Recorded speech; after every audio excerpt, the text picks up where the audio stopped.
Hi y'all, welcome back to my shop. We're going to start experimenting with my new video setup, but we're going to stabilize some wood. I started last week with friend Jerry Chandler in making a vacuum chamber, and now we're going to play with that a little bit. So first thing I'm going to do is I'm going to switch cameras here. All right, so I've got some cactus juice. I got a half a gallon from, you can get it from several places, Amazon, Craft Supply. There's another product called Stick Fast that I understand is very similar. Now, the top clearly says activate before using, says caution, contents may be under pressure. Activate the entire container. Do not mix smaller portions. And it says add cactus juice, maybe liquid powder, so it looks like it's kind of a paste. So I'm going to go ahead and add a little cactus juice to make it a little easier to stir that stuff up. So let's add a little bit more.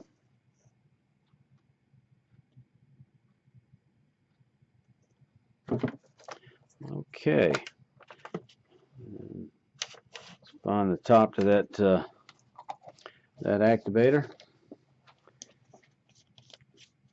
So it says stir vigorously, and then I'm going to add it to the cactus juice. Now, there's very little room to add all this, so I'm not sure how that's going to work out. It says don't mix a smaller amount. It's almost like I need looks like I almost need a gallon jug to mix this stuff in. So let me see if I can find one, and I'll be right back. Okay, I've found me a gallon jug. I've stirred this up vigorously. I'm going to go ahead and put the rest of this cactus juice in here, maybe part of it. Then I'm going to add the hardener, and then I think I'm going to wash the hardener out with a little more cactus juice, and then add the rest of the cactus juice. Now I'm going to well, heck, now I need a paint stick to stir that up. So let's just stir this up real good. Stirred but not shaken. Where's that come from?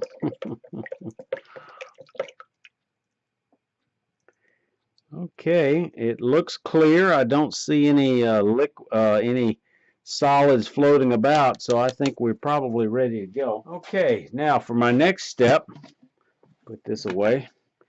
I'm going to get a container. Okay, since we're experimenting, I'm going to start with just a couple of items. I've gone ahead and rough turned them. They're pieces of soft spalted maple. This has got a raised thing in the middle, so they won't sit exactly on the bottom. They'll be raised up a little bit. So now I'm going to cover this up.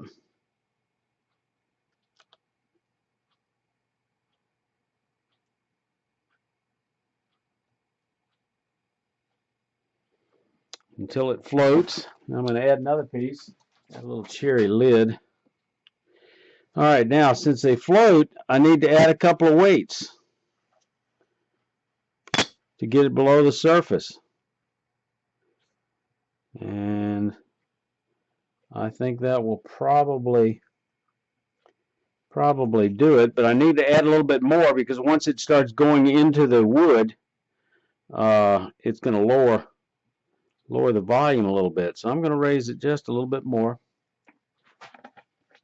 All right, now I'm going to set this aside. All right, so now I'm bringing over my vacuum pot. I'm using a smaller container just so I don't have to use, that half a gallon was $55. I don't want to waste it. And what I don't use, I can pour back in, but use a smaller container for your wood. Now we're going to get the top we made. Now here's that top. And we're just going to make sure we got the gasket sealing along the edge. Got a little bit of grit there. I need to clean that off. All right, take off this Velcro snap. And now we're going to see if I can't give you a little better. Here's a side view. Now I'm going to take that as we get to going. Okay, I'm going to turn on the vacuum and I'm going to start increasing the pressure. It's beginning to bubble. You can see some froth down there, and that's why you've got a clear top, so you can make sure it doesn't get too active and overflow. So I'm going to increase the pressure a little bit. Here's my vacuum pump on the wall with the pressure gauge and the control, and it's pegged at 25 inches of mercury. The max theoretical is 29, so 25 is not bad. The vacuum is pulling down this top of my acrylic top, so I can see there's a bit of a gap. I can almost slip this wrench under it. I calculated it, it's almost 1,000 pounds. Surface area is close to 10 inches. Okay, I drew a vacuum for close to an hour because it was still bubbling. Now I'm going to take these weights out and just, you know, let some of this drip off. I don't want to waste that product. Whoa, don't want to get it all over me either. And we're going to take these out and just let them rub some of this stuff off of them. I think. See if I can't. Let them drip or dry a little bit. See if I can keep from dropping this thing and splashing it everywhere. Just let them sit out on these little plastic skewers.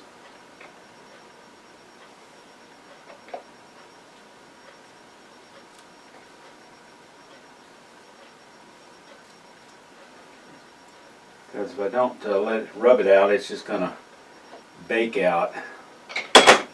Okay.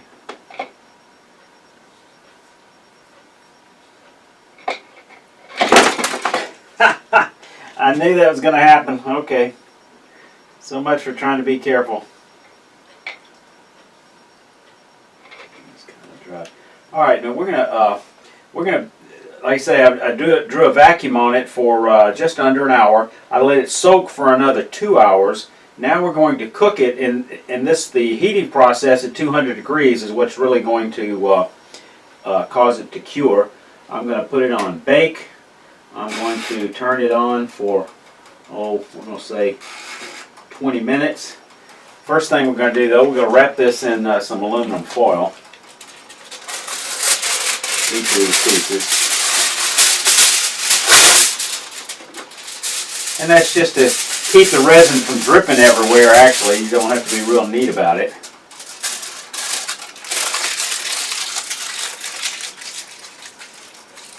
There's one.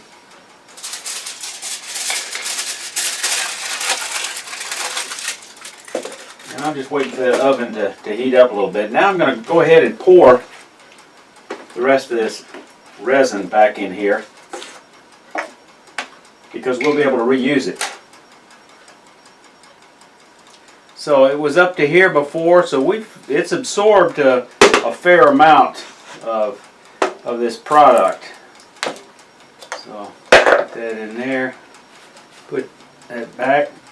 Once you mix a hardener in here, I think this stuff has a more limited shelf life. I have to look it up. I think it says keep below 85 degrees once activated, so I won't have any problem with that because my shop is air conditioned. But I think the shelf life is probably good for at least 6 months to maybe a year or so. So let's put that out of the way. All right, now I'm just going to put this on this little shelf here. You know, it'd probably help if I plug this thing in. Yeah. I don't know that you need to wear gloves. This stuff's supposed to be wash up with water, but you know, I'm not going to take any chances. So we're going to let it cook at 200 degrees for maybe 20 minutes or so. Then we're gonna check it. Okay, it's been almost 20 minutes. It's about ready to go ding. Matter of fact, there's 20 minutes. So I'm going to take one of these out and kind of see what it looks like. And hopefully we'll see some crystallization on the outside, which will kind of let us know that it's done. And it's sticking pretty good, so that leads me to believe that, yep,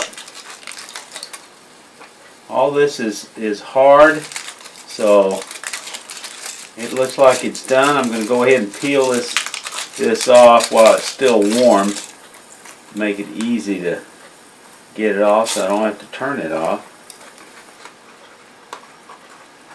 But that's kind of what we're looking at. Get the rest of it out.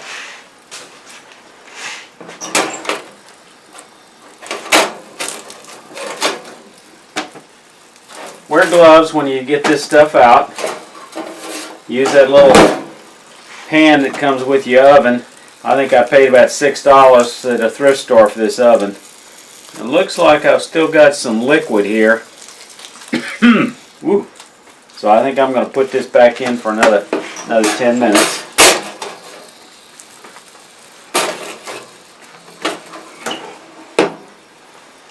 This one looks like it was a little thinner, so it was easier for it to dry. I'm going to see if I can't get a pocket knife and cut some of that off. Yeah, it's hard. I think this is going to be good. My goal, as I might have mentioned earlier, is to come up with some stabilized blanks out of wood I otherwise would not be able to thread. Now my understanding is this won't fill voids. It in effect reinforces the actual wood cells and around the wood cells. I just grabbed a rough turn box that I had. Didn't have room enough for all of it. So I just thought I'd stick the lid in there and get some idea how this stuff is gonna work. And this gives me some feel for it. A lot of stuff here where the heat made it bubble out, looks like, out of the center. I figured if I rough turn some blanks before I put them in there, it won't waste quite as much product as trying to solidify a small block of wood, most of which will wind up getting turned away. At least that's my goal. Frugal individual that I am. Okay.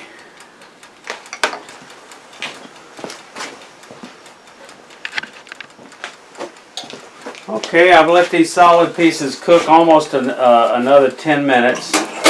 So let's, I believe, I'm not seeing any liquid. They look done. I'll go ahead and turn that off. Let's peel this away. You can see the shiny crystallization. I'm very pleased with how this is turning out. The key, as I understand it, is getting the right kind of wood, because all wood looks like some of this is still soft. I'm assuming it'll when it cools, it'll harden. Or maybe it's got to go back in there. I'm not sure. Whew, I can feel the heat through these gloves. Now the only reason you put aluminum foil is not to protect them, but it's to keep from losing any of the product. So it actually looks like it could probably stay another minute or two.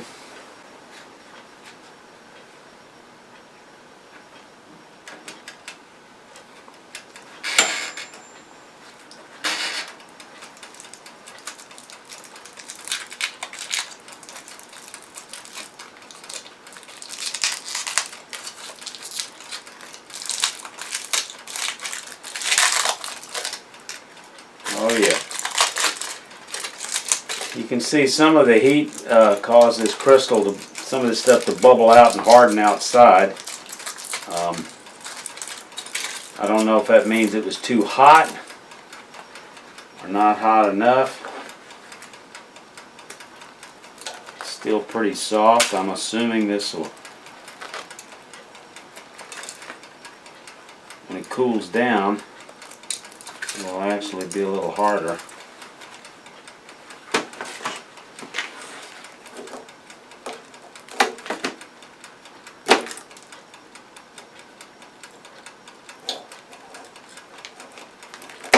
Ooh, hot, hot, hot.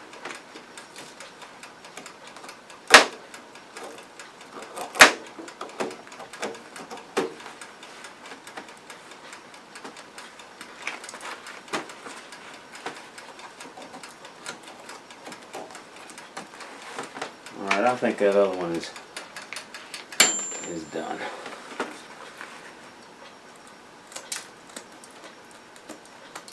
Now, just to gauge about how much of this product we got in there,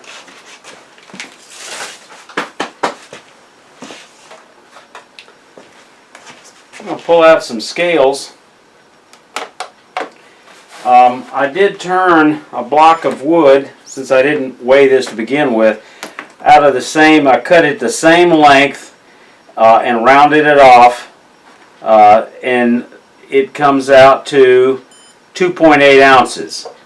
So let's see what it, ooh, still hot, what it's like. 4.9 ounces. So it didn't quite double, but 2.1 ounces heavier than the 2.8 it started with. So that's a, you can tell that's a substantial addition of resin that got inside this thing and hardened. So I'm very pleased.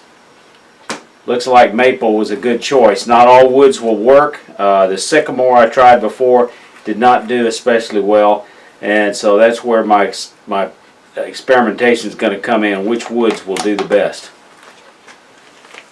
Okay, thanks for watching. Y'all come back next week here.